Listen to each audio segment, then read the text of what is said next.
Hi, hotel ஸ்டைலில் பூரிக்கு எப்படி ஒரு உருளைக்கிழங்கு மசாலா செய்யலான்னு பார்க்கலாம்.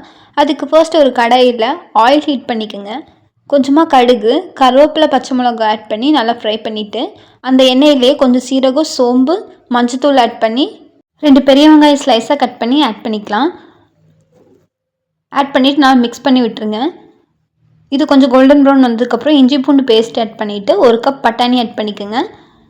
கொஞ்சமாக சால்ட் ஆட் பண்ணிவிட்டு குருமா நல்லா திக்காகிறதுக்கு கடலை மாவு 1 கப்பில் ஆட் பண்ணிவிட்டு நல்லா மிக்ஸ் பண்ணி ஆட் பண்ணிக்கலாம். அப்புறம் பாயில் பண்ணி வச்ச உருளைக்கிழங்க நல்லா மேஷ் பண்ணிவிட்டு அதையும் ஆட் பண்ணி நல்லா மிக்ஸ் பண்ணிவிட்டு வேணுங்கிற அளவு தண்ணி ஆட் பண்ணிவிட்டு இது மாதிரி கொதிஞ்சதுக்கப்புறம் கொத்தமல்லி ஆட் பண்ணி கொஞ்சம் நேரம் கொதிய விடலாம். Side by side puri பொரிச்சிக்கலாம்.